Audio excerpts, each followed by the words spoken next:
Hi, Mickey. Hey, Bob. How you doing? You really don't want to piss me off today, Bob. You mean because you're holding a cheeseburger? Oh, you might throw that against the wall. Is there ketchup? Do you have ketchup? It could get ugly. It's got ketchup all over the place. Then I can testify that I had seen ketchup dripping down your wall. And no music from Cats is going to calm me down. I can tell you that. No. So keep this in mind. Memories. Do not piss Mickey off. All alone. So you must be referring to the testimony. He might go Trumple. Of Cassidy Hutchinson. Yes. I guess that was the big news. There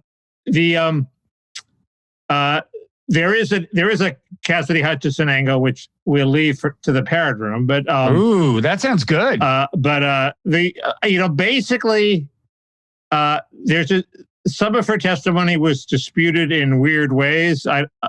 There's a dispute with the Secret Service over whether they actually said the thing they said, and you could easily believe how she's telling the truth, and the Secret Service is in the habit of lying to cover up their clients. I suspect they have a code of omerta in the Secret Service. But the thing with the lawyer of who wrote the note is weirder. Wait, what? Remind us what? There's some draft note that she claims to have handwritten as that was weird to begin with. Did she write in all capital letters? That was weird to begin with. I mean, it was.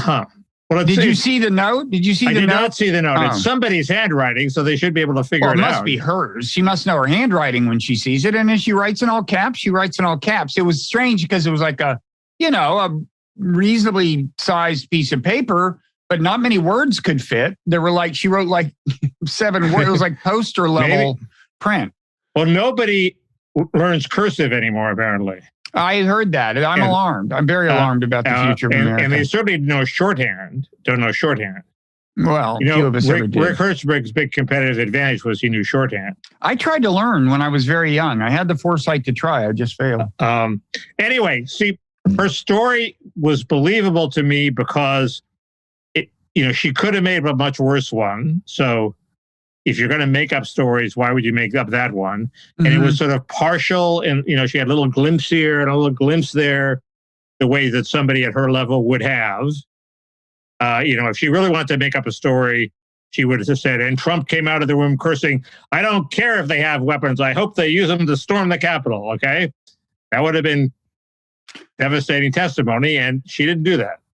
So she almost had him saying that. I mean, let me give you the quote. No. Who, Trump? No, she didn't have him saying that. But here's what I think. I mean, I think she's fundamentally credible. She may not. I mean, there's the question of her credibility, and then there's the question of, does she look credible even to Trump-leaning people? And that's a separate question. I can imagine a more kind of cosmetically credible person, but I think she's credible. And I also think she wouldn't make stuff up repeatedly where there's 2 other witnesses. Now the other witnesses either may not talk for some reason or out and out deny it in the case of the Secret Service agents. But it just doesn't seem to me you'd be making, that's the kind of stuff you'd make up. Right. Now, I do think, memory's a funny thing. And that leads me to the issue of kind of Trump and the weapons. I remembered Pat Buchanan being at my college. You did last week, I think, in the Parrot Room, and I unmasked that as the lie it was. Although you've been lying to yourself as well. It was not under the Bob Wright definition. Lie is an intentional. It was not a lie. It was not a lie. It was self-deception. You were trying to put yourself in proximity to greatness. Bob, but I'm afraid this podcast is the closest you're coming to. Very anxious. Okay. Did you order that? How much trouble you go to for a good prop? Did you cook that hamburger? Did you order it? Is it a fake hamburger? What? I went to Burger Lounge where I know they give out little packets of ketchup. And then you got the burger and the ketchup, and you haven't eaten it. This is my lunch. If I don't throw it on the wall, it's going to be my lunch. You're going to eat it after this? Yeah.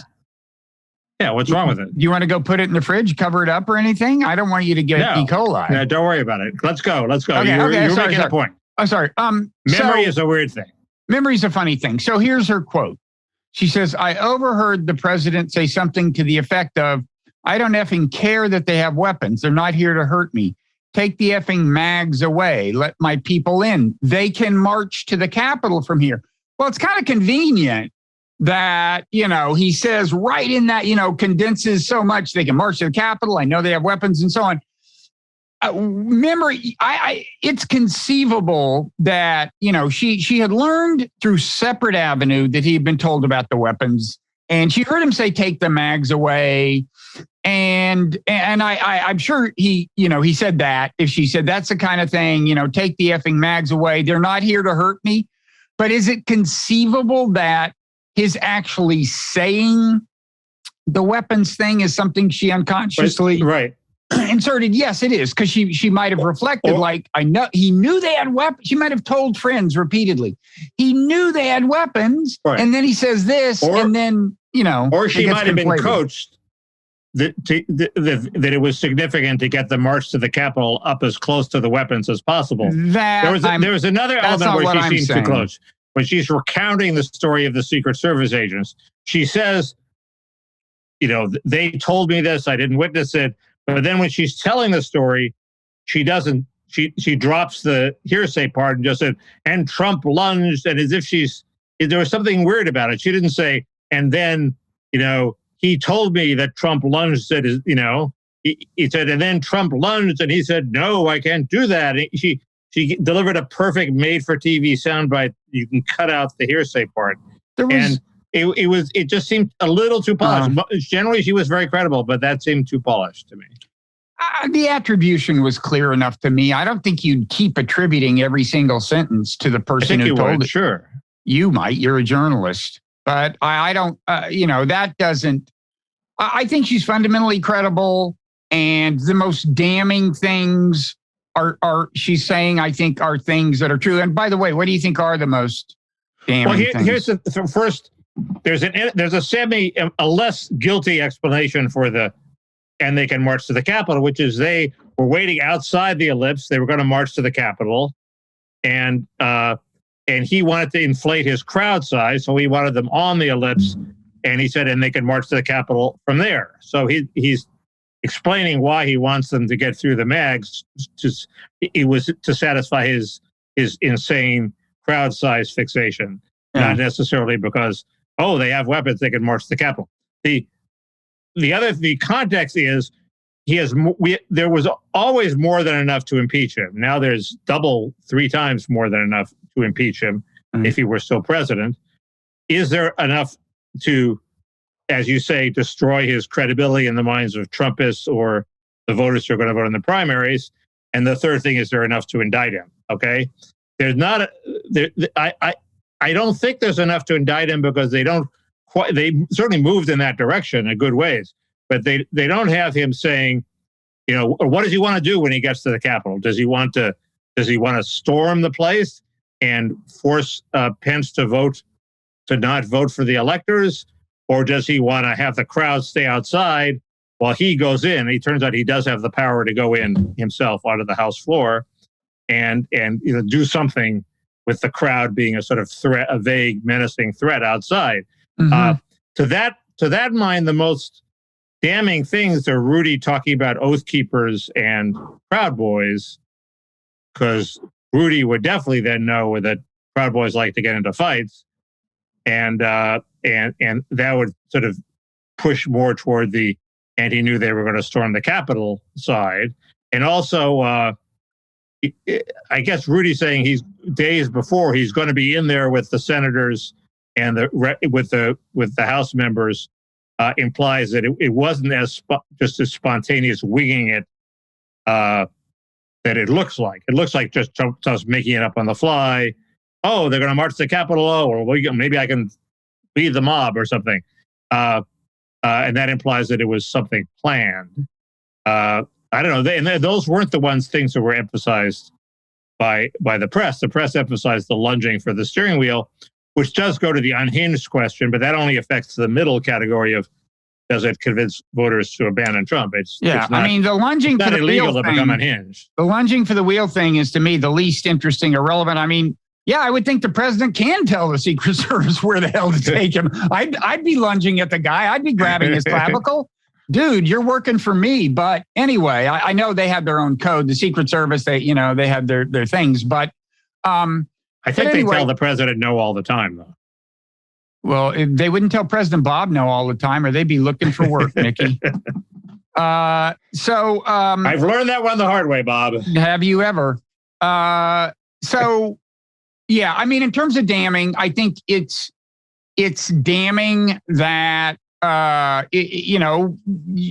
she says she overheard Meadows say, "Look, you heard him. He thinks Mike deserves it, and he doesn't think there's anything wrong with what they're doing, the protesters." Okay, she has Mark Meadows telling the chief White House counsel during the thing when they're yelling. The counsel comes in and says, they're chanting, "Hang Mike Pence." And Meadows says, and this too is almost, it's pretty meaty. It's almost, I'm not going to say it's too good to be true. I don't think she made anything fundamental up, but, she's got Meadows saying, "You heard him. He thinks Mike deserves it." Well, that's pretty damning. But it doesn't mean that he wanted that to happen when they marched to the Capitol. It means once it started happening, he was happy, which is for criminal purposes different. Oh, criminal. Look, I think it's a bad idea to indict him unless there's like a billion smoking guns, which there's not. But there's going to be a lot of pressure to do it. I think, there will be. I think the other, I think it's also damning. She's got two separate kind of sources of information, she says, that he knew about the weapons. I mean, one is her hearing somebody say, "Yes, I told the president." The other is in his presence, he's saying, "Take the mags away," whatever. And I think it's damning, again, in the sense of impeachment, if not in the sense of indictment, or just in the sense of damnation, that he knew there were weapons among people who could hear what he was saying, because even the people who didn't get past the mag could hear what he was saying. So, well, first of all, let's go back. We now know, and actually Politico had reported this a few weeks ago based on this committee's evidence, but we now know for sure he planned to go to the Capitol, very much planned for that crowd to go to the Capitol, and now it looks like he knew very well that people in the crowd had weapons of one kind or another, ranging from bear spray to... He may have thought they had more weapons than they actually had. They actually didn't have that many, but... Well, we don't know how many were in the crowd. And we don't know how many were in the Capitol. They didn't search those people when they left. We don't know how many people had pistols. Okay, but we know that no pistols discharged from them, and there were only like a handful of guns. I mean, at one point, I saw a picture of bullet holes in a Capitol window. But anyway, I don't know about So anyway, I mean, he knows there's weapons, and I think that makes the various things he said to whip up the crowd more damning, such as, quote, "If you don't fight like hell, you're not going to have a country anymore." Now, he's saying that to a crowd that he knows includes people with weapons. He knows they're going to go to the Capitol. He's encouraging them to go to the Capitol. I just think that makes that quote a little more damning.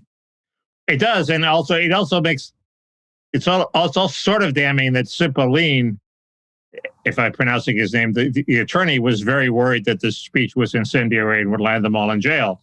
Yeah. I don't understand this. There's one trend of thought going around that this shows that Cipollone is a wimp. I think he shows Cipollone being over cautious.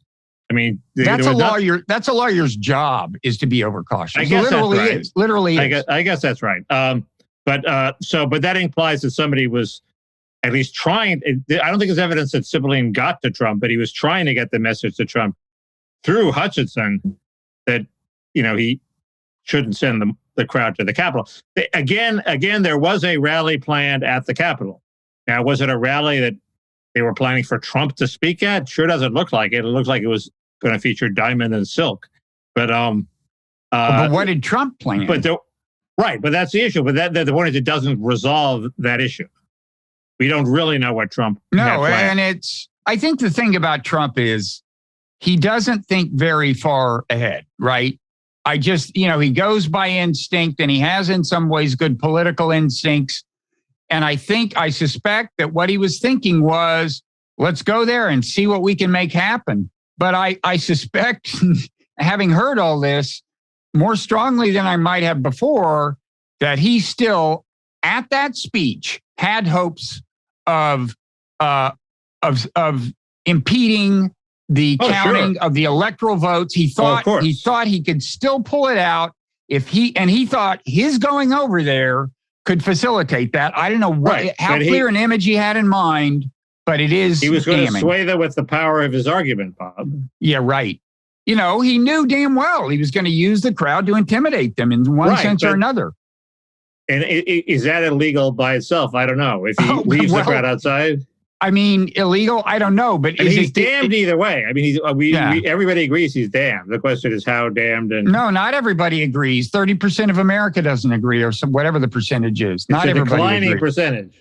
But is there evidence of that? Yeah, the evidence came last week in New Hampshire, where DeSantis beat him in a poll.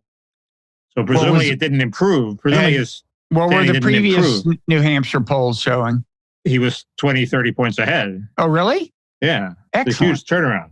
So, but in there was a national poll that came out today that still showed him 20 points ahead. But New Hampshire is always way ahead of the national polls. The primaries are determined. That always happens in the primaries. The national polls are crap. You have to go by the states. So because they're putting more polling resources into there, or what? In New Hampshire, they've started paying attention to the election.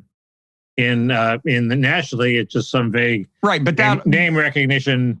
And popularity contest. But that could mean that what's happened in New Hampshire is they're actually taking a closer and closer look at DeSantis and saying, hey, he's okay. That could have nothing to do with the recent revelations about Trump. But it preceded the recent revelations about Trump, so it obviously had nothing to do with that. Okay, then I get back to the question. What is the evidence that any of this stuff about January 6th is hurting Trump's popularity? That was after the January 6th stuff. It was after the January 6th stuff. It was just before Hutchinson's testimony. But the evidence is that the Trump world is freaking out about it. They obviously think it's damaging. Out? They were all trying to counter program it, and then they're dumping on Hutchinson, and they're using these factual disputes as a convenient out. The bizarre thing is the press has given Hutchinson a harder time than I would have thought. In what ways? The press is focusing on these disputed facts. Very early on, there was a post from Jay Dawsey saying, the committee had, Josh Dawsey saying, the committee of the Washington Post, the committee had the testimony of the Secret Service agents. Why didn't they tell us? Okay. The Post you would not think the Post would be anti-committee, anti-Hutchinson. You just wouldn't think that. What Josh Dawsey especially, he's a hysteric anti-Trumper. So, wait, they already had the testimony of Secret Service agents denying her account? We don't know what presumably they covered everything. We don't know what they said. I don't think they had gotten around to confronting them with what she said in the most recent testimony, that specific steering wheel grabbing. And then what happened? And then what happened? Then you got in the car. Then what happened? Yeah, but they probably left it out. But I'm sure they left it out, or else they would have brought them in to testify, for God's sake. But they must, but that doesn't mean that they had denied it before she testified. Now, see, it could be that Josh Dawsey is pissed off at the committee for a public relations blunder. I mean, if they had called in the Secret Service agents and gotten their denial, then they could have just left the steering wheel anecdote on the cutting room floor. There was a risk in bringing her in and throwing out some stuff for the first time, because then it can be contradicted by witnesses you haven't heard. If the agents had ignored the steering wheel, or I guess what I'm saying is you could say that there's an argument. They departed from the norm here. They brought her in. I mean, they had brought her in to say some things that were sufficiently new and involved other witnesses that they might draw, contradictory testimony from those witnesses down the road. It seems like it was a little bit of a risk, and maybe that's what's happened. So why would that piss Dawsey off? Oh, because they took a risk. Yeah, because they took a risk. He'd rather they stick with what they had done, which is get everything taped in advance. And the only thing the witnesses say in front of you is completely scripted, vetted, double checked and everything. That seems unlikely. Also, that sort of concern does not pay off in the web. As you know, in our discussion with Matthew Yglesias, virality means you have to stay on brand, and Josh Dawsey's brand is I bash Trump. Okay. So anyway, it was just weird. And we could talk about it some more, where. In the Parrot Room. But I think of it. Yeah, I do want to explore this more, including several things. But yeah. Andy, I don't know where let me say one more thing. When we last week, I had not sat down and watched any of these things for any length of time. I had caught snippets on the radio. Earlier, before her testimony, I sat down and watched a complete thing. It was the second day of hearings. And I think what they're doing is assembling an extremely valuable document. And I don't even so much mean her testimony. I mean, if you look at the way the more prepackaged ones work, is they really bring in a lot of relevant testimony and drive home. I mean, there's two things I didn't realize. How many people said to Trump, this is total bullshit. And also how exhaustively these things have been investigated. They took in this thing alone, in this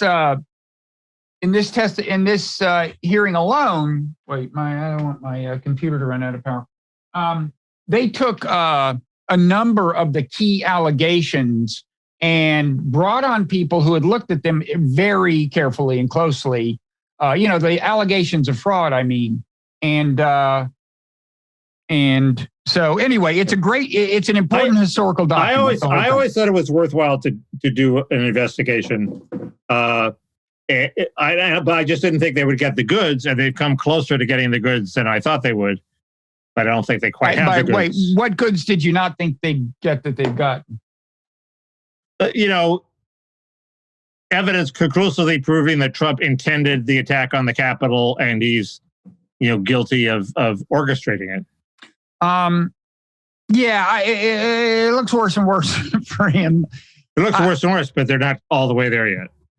Well, I mean, like you said, for impeachment purposes, they're way beyond what you'd need. To say he was trying to subvert the Constitution, they're way beyond what you would need. The criminal questions are difficult. Nailing somebody for inciting a riot is very hard, and so on. But I do worry that the Republicans are putting all their Trump alternative eggs in the DeSantis basket, which is very, very risky. He seems okay to me, but he is a little stern. He's a little humorless. He's a little too Trumpy in the sense that it's hard for him, I think, to move to the center, maybe a little harder even than Trump. Trump was so Trumpy, he could say, and I'm for Medicare, and nobody batted an eye. DeSantis, he probably is for Medicare, but it just seems like his position on the right is shaky enough that there's a limit to how far he can go to the left. Mm-hmm. But in the national campaign, you want to do that. It's also possible that people just will see more of him and not like it. Well, if it's what you say, I love it. I don't know enough about him, but I certainly hope he's a bad candidate. I didn't even know enough about him ideologically. Like what?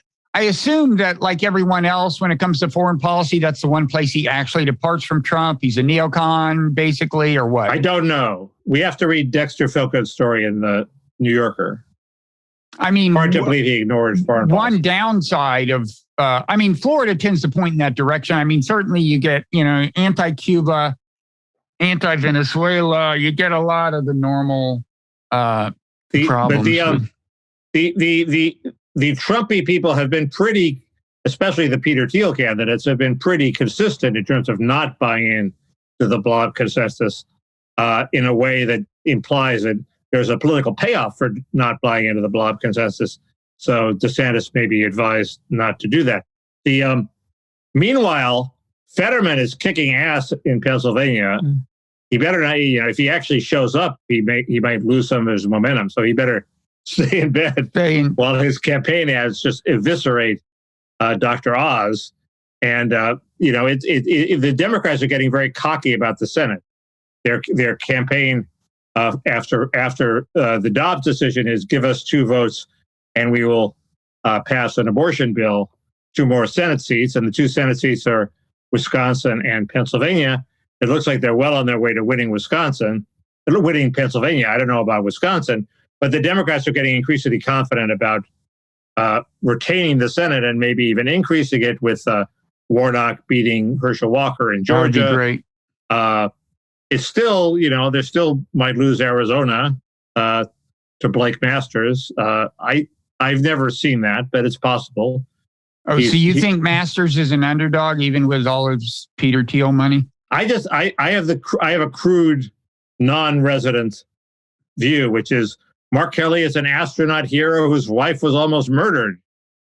He commanded the space shuttle. I mean, how could he fuck that up? But you got to admit, Blake Masters is a pretty good name. Blake Masters. He did this interesting thing where he came out against gay marriage, which is an odd thing to do if you're a Peter Thiel funded candidate, but it shows he's independent. Yeah, it shows they really want to win. So if the Democrats actually increased their control of the Senate, might they mess with the filibuster? And which in turn would mean abortion-related legislation, possibly. Which I think.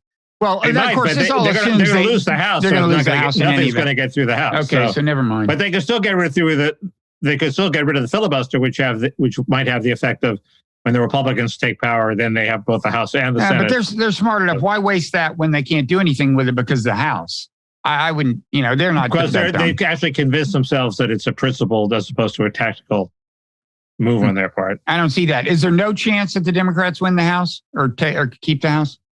Well, sure, there's a chance, but it's like 1 in 10 people think. I don't know. It's if the Roe thing goes has as many legs as you think. There was this change in the generic poll that showed the Democrats for like a couple of days gaining the advantage. It seems to be slipping back into the Republican advantage. I do have some things to say. I have a long, complicated thing to say about the Dobbs decision. Well, I want to say something about the Supreme Court. I mean, first I would just say that it goes beyond Roe. I mean, if they want to use, we need a new Supreme Court to mobilize voters, they now have a multi-pronged attack. I mean, there's Roe, there's guns, now there's the environment. They got, it can be a pretty broad-based appeal to people with different, issue obsessions. But anyway, go ahead. I don't think expanding the Supreme Court has wide popularity. I think just vaguely, like you have to win congressional elections. I mean, just driving Democrats to the polls by saying you got to get Democrat senators in there, and then they're at the polls and they vote for the House. Because just in terms of appointing judges to the existing Supreme Court. Yeah. We need a new Supreme Court. Yeah. Yeah. That requires a conservative to be off the court, and they all look pretty healthy. You never know. You never know. Yeah. I agree. You never know. I mean, you really don't. I mean, I guess I don't know who's oldest, Thomas. Thomas is very old. Yeah. Well, the easiest case to discuss is the EPA case. They're all pretty important cases. The EPA case, this is part of the right-wing attack on the administrative state, which has a point, which is the administrative state is the headless fourth branch of government. It passes regulations that have the effect of laws, but how is it democratically accountable? Obviously, regulations. The president is elected. That is one answer. But in theory, they're creatures of Congress. It's very bizarre. In theory, they're not creatures of the executive branch. Well, then that's your answer. Both Congress and the president are democratically elected. Right, but can Congress delegate all its power to say, okay, we're tired of legislating. We're going to let the Princeton, New Jersey PTA is going to pass all the laws for us. Of course it can do. It does it all the time. Does it all the time. That's right. But is that constitutional? Should it be able to do that? Because there's something called the delegation doctrine that said they couldn't do it because it's crazy. Where does that come from? Where does that doctrine come from? It's a judge-made doctrine of constitutional law. Oh, yes. And this Supreme Court has favor. And this Supreme Court has extreme reverence for precedent, right? So they can't. The Supreme Court is reviving the delegation doctrine. That's what this whole EPA thing was about. Supposedly, basically, that's my point. The basic contours are they should pass these things as laws. Okay, if you want to regulate coal, pass a coal regulation as a law. Then there's no judicial review. There's no Administrative Procedure Act. It just becomes the law. There's no tier delay. But Congress is too inefficient to do that. So they delegate it to the EPA, okay? Then the conservatives come up with this major question doctrine, which is if EPA can do its thing if it's just little things, but if it's a big, major question, Congress really has to say it. They can't just say, EPA, go regulate the environment, and the EPA does whatever the hell it wants about the environment. This was even worse case for the liberals than that because it was something in the EPA's wheelhouse. Congress said, EPA, you go regulate pollution from coal. And this was a regulation of pollution from coal, but it was a big, complicated market trading scheme that involved multiple power plants. And the court said, sorry, that's too much. It's like Congress has to give. It's okay. It's not clear where they draw the line on what they can delegate and what they can't. That's the problem. Well, I thought you earlier said the question is whether they should be allowed to delegate. At first, it didn't sound like you were questioning the intent of delegation in this case, the congressional intent. You just said Congress should not be allowed to over-delegate. Well, they obviously have to delegate a little. I mean, they can delegate, set a mileage standard for cars. And should it be 34 miles to gallon or 36 miles to the gallon? Well, they'll let the experts decide that. But the question is the delegation too broad? Or are they saying, here, go fix all the problems with the environment. We don't care what you do. We use your expertise. That's too broad. So the question is, where in between fiddling with the mileage standards and fixing everything, you decide if you believe in the delegation doctrine, which this new majority does, and I think rightly so, where do you draw the line? And they went further than I would have drawn because this was in the EPA's wheelhouse. And if the EPA says we have jurisdiction over these pollutants, so we want a jurisdiction over carbon dioxide, which is not a pollutant, that could be a stretch. So they could decide, well, that's a jurisdictional power grab. This was not a jurisdictional power grab. It was just a huge, complex scheme within their existing jurisdiction, which I think I would have said, okay, go ahead. Congress can always reverse it if it wants. I mean, the president can always reverse it. Right, Congress can. And it doesn't seem to me this is the truly conservative position, what the Supreme Court did. The Supreme Court said, no, the Supreme Court, should be making these important calls about legislation, not Congress. We should do it. The Supreme Court isn't making the call about legislation. It's telling us what major question means. Congress can come in and say, this isn't what we meant. This is over delegation. This is bad. The problem Congress is there's a ratchet in our Constitution. It has to get past the president's desk again. That's the problem. Well, that's also the grounds for giving some authority to the executive branch in order to maintain some consistency of administration and policy.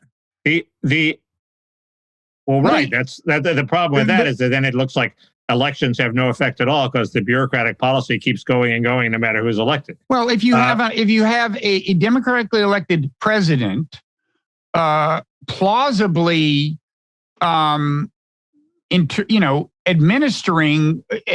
what is plausibly the intent of a democratically elected Congress, and that Congress, the current Congress, can at any point come in and say, no, that's not what we meant.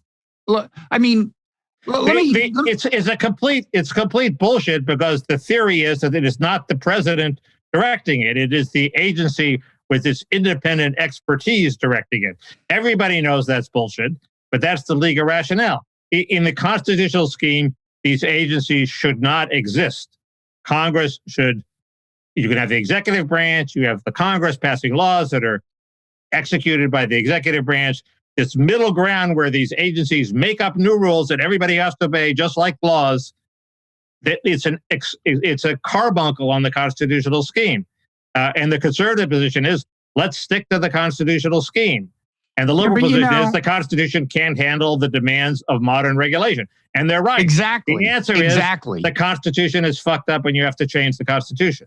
Yeah, but you can't do that. The Constitution can't be changed, and yet America has to adapt to modern times. Of course it can be changed. No, it can't.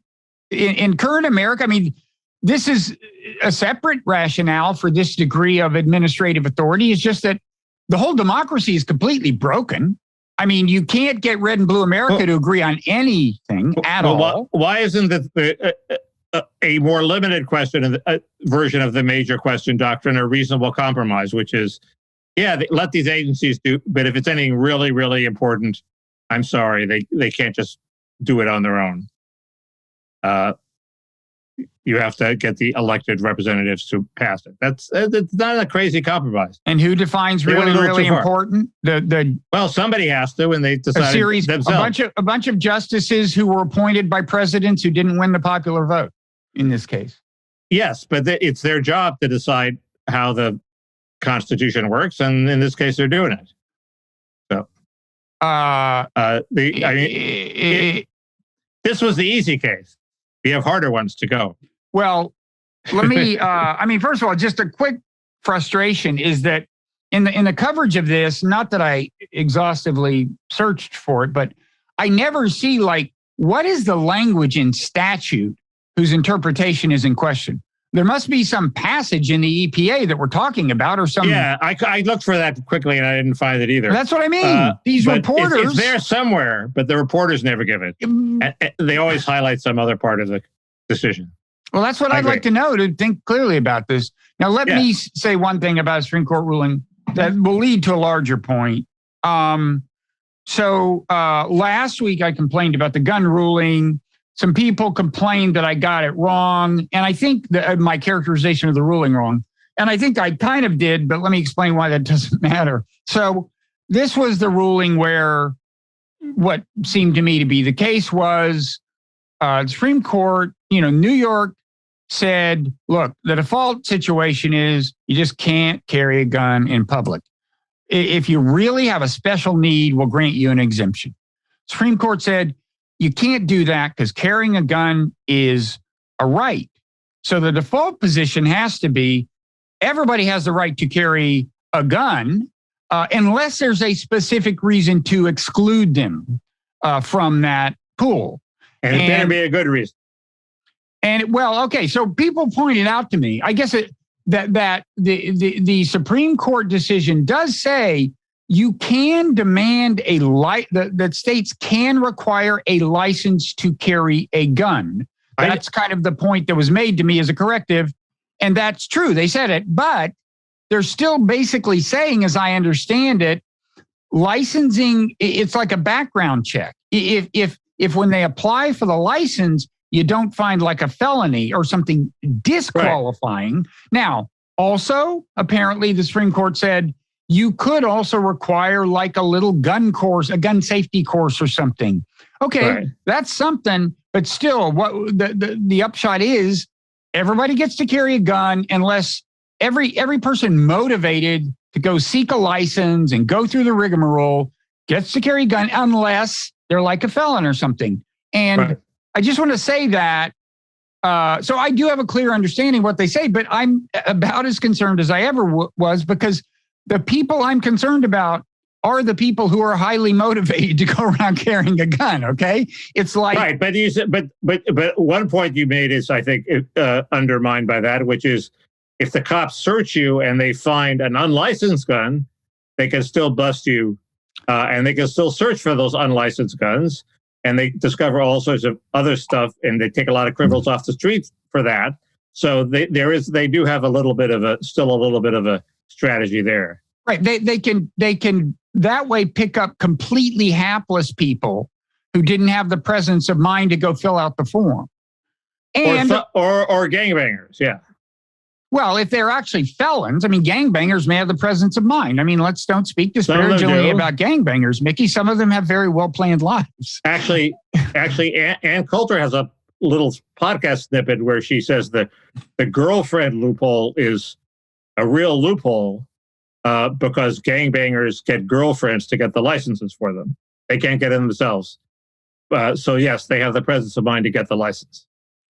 Right. So when they're stopped and frisked, they will have a license. But let me say, my main concern, a lot of my concern has to do with how flammable the American environment is right now. So like, I'm concerned about a few, like half a dozen guys hearing that there's going to be some Antifa people over on that corner and walking over there with guns, or a bunch of Antifa people hearing there's going to be some Trump supporters and walking over there with some guns. I'm worried about, it's a very, about something incendiary happening in this kind of environment. That's one of my main worries. And that worry is not significantly mitigated by what I now have learned, gotten clarified about the law. The fact is, people who really, if they really want to carry a gun in public, you can't stop them. Okay. Unless they're felons or something. Right. And I already knew that. The question is your beef with the court, or is your beef with a constitution that is not written for modern times? I think my beef is with the court. And this is, let me make a larger point. Having reflected on EPA, guns, and this football prayer case where they said the local school district can't stop the football coach from praying with his players on the half 50-yard line. There's a big factual dispute. He wasn't playing with he wasn't praying with his players. No players joined him. They joined him, didn't they? They joined him, and then as I understand, I'm just reading right-wing sources in my cocoon, but they claim that he was told to desist from inviting the players or from having the players do it, and he desisted. He just prayed by himself. The players didn't join him. They could have if they wanted to. Well, that would matter if true. That's not what I had heard. I had heard, they could if they wanted. I had heard they kept wanting to, and they did. And some kept wanting to. And if you've ever been on like a high school athletic team, you know that if a critical mass of the team is doing this thing that the coach cares about, you got to join in. That's if you want to, That's why it's quite shocking if nobody joined him. But I think some did. Anyway, let me just say, I suspect, reflecting on all of these cases, I'm not a lawyer and I haven't looked at it closely, but I suspect I could make a strong case if I spend a lot of time that this court is not truly ideologically conservative in its, how should I put this? I think you can explain all of these rulings by this court, by the conservatives having come in with a right-wing policy agenda, the agenda of the religious right, the pro-gun right, the anti-regulatory right. I think it gets harder to see their decisions as an expression of conservative philosophy in the abstract, right? Because like in principle, you would think, a conservative would like to leave regulation to New York rather than some federal body like the Supreme Court telling New York what to do. You'd think they'd like to leave things at the discretion of the local school board and the local school administration rather than the Supreme Court telling them what to do. So then the question becomes, in those cases, for example, the gun case and the prayer case, well, does conservative judicial philosophy mandate that in those cases they override the conservative preference for state and local governmental autonomy? I kind of think it would be hard to make the case that the answer is yes. They argue that they're right. The Roe case and the EPA case are both pro-democracy. They reflect a principled position that these decisions should be made democratically by Congress in the way that the Constitution says.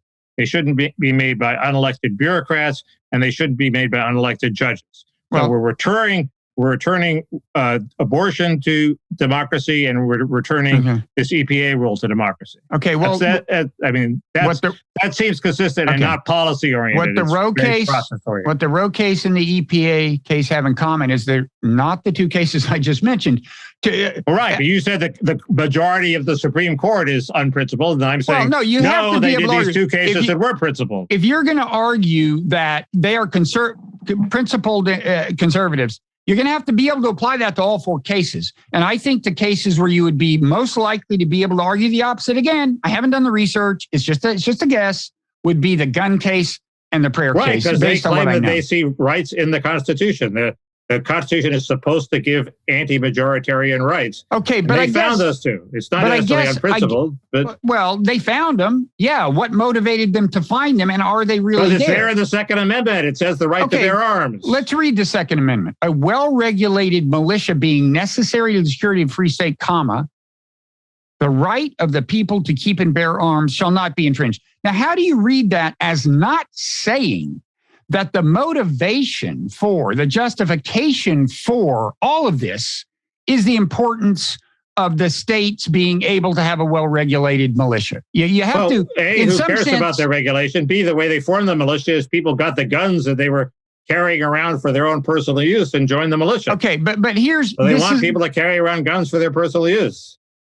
And if you look at the history, it's like 50-50. No, that's exactly what I mean. Where do you get that? It says that... This basically says, look, what was the whole rationale from the reality of the colonial times when they passed that thing.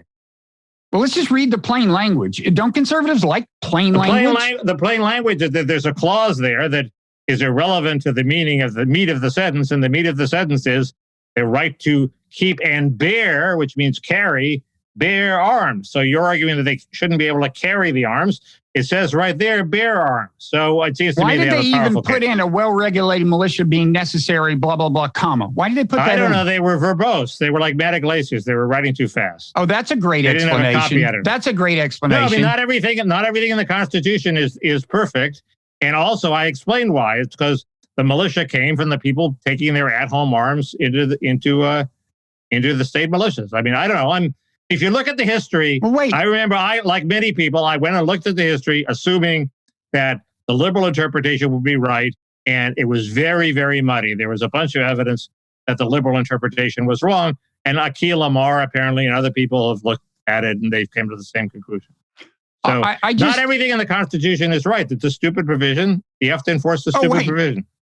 Okay, let's just look at the provision. I mean, you tell me if indeed the purpose of this is so that people can defend themselves when they're walking around, self-defense. Why on earth would they put it like this?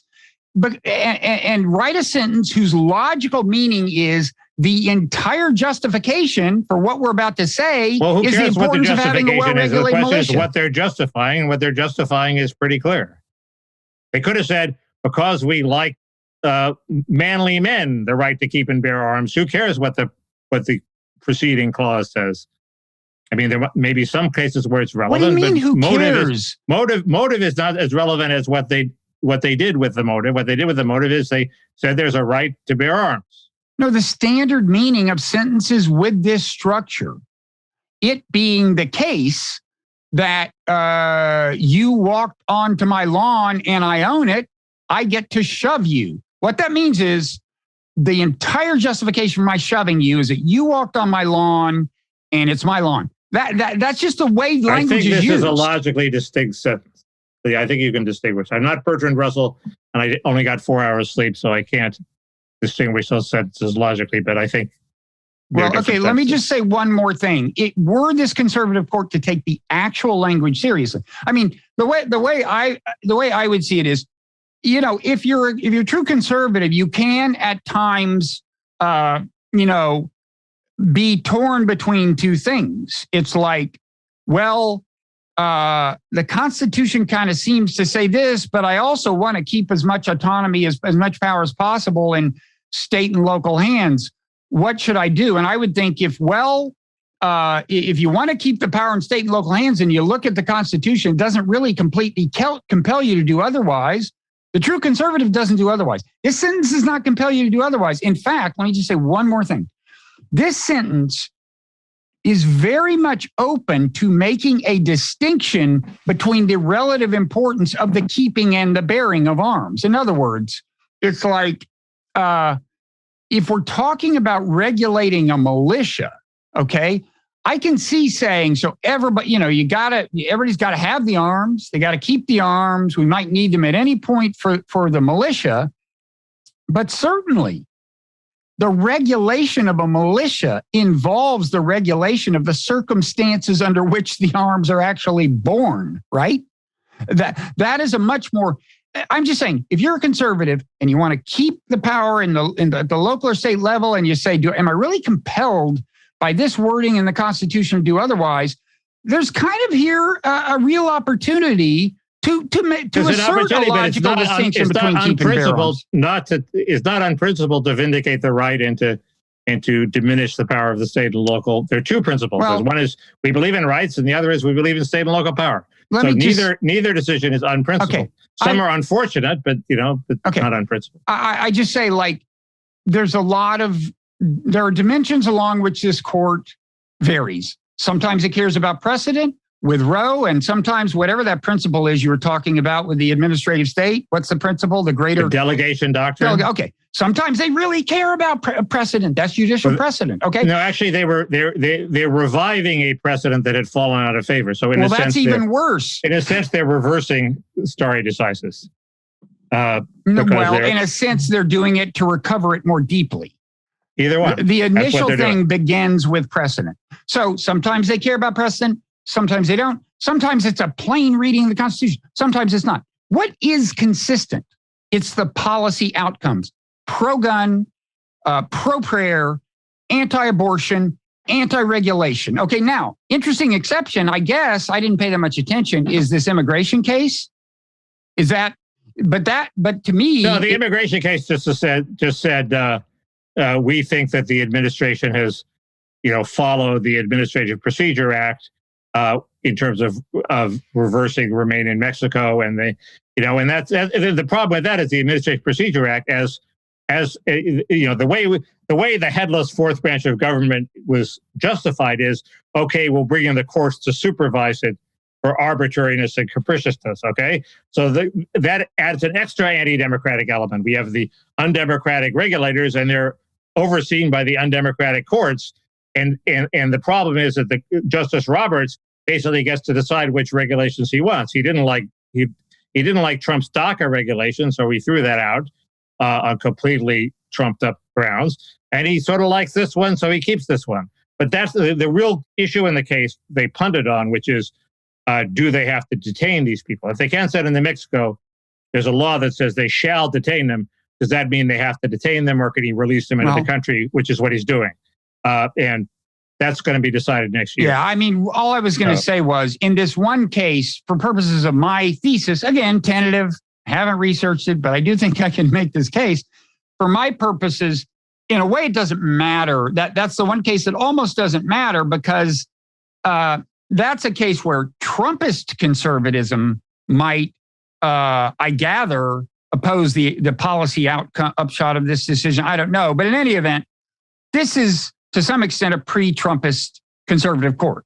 A, Trump didn't appoint all the conservatives. B, I doubt he had the presence of mind to make sure they were all Trumpist anyway, being Trump. So, they're not Trumpists. They're the three. They're the same. Two of them are the two justices that Jeb Bush would have appointed. That's my point. My argument is consistent. My argument is that these outcomes are the outcomes you would expect for a policy agenda-driven, conservative, pre-Trumpist conservative court. And I think it's all. You could also say that this is a court that believes in democracy, and they believe in rights, and they enforce democracy and they enforce rights, and sometimes they draw the line at a place where you and I wouldn't like or we disagree on, but it's not necessarily policy oriented. Especially with the Roe case, I don't think it's policy oriented. That's the case I'm most willing to concede on as far as the judicial logic. I have a long. I can briefly state my point about Roe, which stems from a very good Dahlia Lithwick article in Slate that is the beginning of wisdom on the subject. But it's so long that maybe we should defer to the Parrot Room. Yeah, we're close to an hour. So okay, and it gets longer. What? And it'll be longer. That's okay. What'll be longer? Oh wait, I didn't say anything at all about Ukraine. What? I didn't say anything at all about Ukraine. We have a whole bunch of other topics to talk about. We got Ukraine. We have inflation. We have Ghislaine Maxwell. We have. I had one point I wanted to make about wokeism. We have. I want to make a point about woke Boris Johnson. He said that Putin's invasion of Ukraine was a classic example of, quote, toxic masculinity. And if Putin had been a woman, the invasion would never have happened. I want to discuss that and ask whether actually the evidence is consistent with that, and whether, for that matter, I know when I was a radical in the 60s, feminism, the hope of feminism was when women in power, they would behave differently. Now it's considered sexism to suggest that women in power behave differently. I think the evidence is they don't behave differently. So look at Margaret Thatcher in Argentina. I think it's more complicated than that. I think you could argue that they're more likely to. I mean, I want to get into all this and what primatologists have observed about female chimpanzees and a lot of things. So also, you want to talk about Ukraine quickly then before we leave? I can talk about it in the Parrot. I mean, I'll talk about it a little more in the Parrot Room. I mean, but you know, the momentum still in the Donbass seems to be with Russia. Okay, so Luhansk province is pretty much gone. I mean, there may still be some mopping up in Lysychansk, whatever the name of the city is. But that's pretty much it for that province. There's all this expert testimony that this is it for Russia. They've basically used all their resources, and now they're going to have a pause while they resupply and regroup. That it took them combining 6 different armies to take this one town, and they ain't going to do it again anytime soon. Well, we will see, because the what's left now in Donetsk is there are these 2 cities that are fairly close together, Kramatorsk and Severodvinsk or something. They are apparently very well fortified. But you know, that's what they've said about there were some other well fortified places. I mean, we'll see. It's certainly not. I don't think anybody thinks they're going to fall within 2 or 3 weeks. But that what you're saying, they're saying now about Russia is what they were saying. True. About Russia before they took Severodonetsk and Lysychansk. So we'll see. All right. So I probably talk a little more about Ukraine. We can talk about NATO being wildly happy that they now can have this ambitious neo-Cold War plan. I'm sure you're on board with that. You mean that? 300,000 troops, and they have a purpose. They were a purposeless organization before. Now all of a sudden they have a great purpose again. They're ecstatically happy. Yeah. There's also a Middle Eastern NATO that may be in formation if we're not careful. They had a secret meeting. Of all the anti-Iranian powers. Yeah. There's Kaliningrad. What do you think about that? That's related to the wisdom of NATO expansion question. Oh, it is? Okay, you can tell us. And there's the Cafe Milano leak, which is what I loved. I'm not up on that one. The Russian ambassador had I read that. Had lunch with Khalilzad, our former envoy to Afghanistan, and a reporter overheard what they talked about. Yeah. It was somewhat reassuring. Well, it suggests that there's more. Yeah, it was. We can talk about that. The Sonny, is it Barger or Barger? Barger. The Hell's Angel guy? The Hell's Angel guy died at 83, which just goes to show. I mean, that's a pretty good long life. Just goes to show you clean living is the key to longevity, Mickey. But he switched and started clean living after a while? No, that was kind of a joke because Hell's Angels. No, I think he did switch. I think he got it together. Oh, really? He went vegan at age 81. The quote I heard from it was, you got get your lawlessness out of the way early, and then you can live a long life. Well, that's so what presumably I did. he's at some point he stopped being lawless. Yeah. So I want to give you the Hell's Angels quiz. In the Parrot Room. Altamont. I want to. There is an Altamont question in the Hell's Angels quiz. That's only 2 or 3 questions. But Altamont isn't the answer. No, Altamont is not the answer. 3rd Street in New York. The answer is what? The question is, what is it about the Hell's Angels performance at Altamont that showed the ideological convergence between me and them, me and Hell's Angels? That's the question. They waited until there was a territorial breach and a violation of international law. No, it was their. And then they struck back with the full force. It was their unprecedentedly intrusive inspections. No, it wasn't any of that. There's a different answer. But the also I want to complain about media bias. This time not about Ukraine. This time about what's it about? It's about some domestic issue. I listened to your podcast with Matt Yglesias, expecting it to stir up a stew of resentment and bitterness and self-pity on my part, which it did. But I have 4 points to make that don't involve bitterness and self-pity, or only a little. Only a little bitterness and self-pity. I said, points about wokeness and points about my favorite Marxist word, which I may misdefine, which is reification. That's Marxist? It's all about reification. It's sort of neo-Marxist, yeah. I thought in Marxism, everything important already is reified. It's material. Well, that's why it's neo-Marxist. I have an idiosyncratic definition of reification, which is told me by my law professors who may not have gotten it right, which is reification is the false assumption that things are going to go on forever and they should go on forever. And it's the natural order that they go on forever the way they are now. So a classic example of reification is we have labor unions now, so we'll always have labor unions. No, we won't. Maybe we will, maybe we won't. Anyway, okay. I did not. That's a new meaning to me. So, okay, so the Yglesias thing, by the way, can be found here on YouTube on what's now called the Nonzero YouTube channel, or in what is now called Robert Wright's Nonzero podcast. That was the rebranding news that we've been unveiling in really effective fashion, I think. And so now it's on to patreon.com/Parrot Room for the price of a cup of coffee.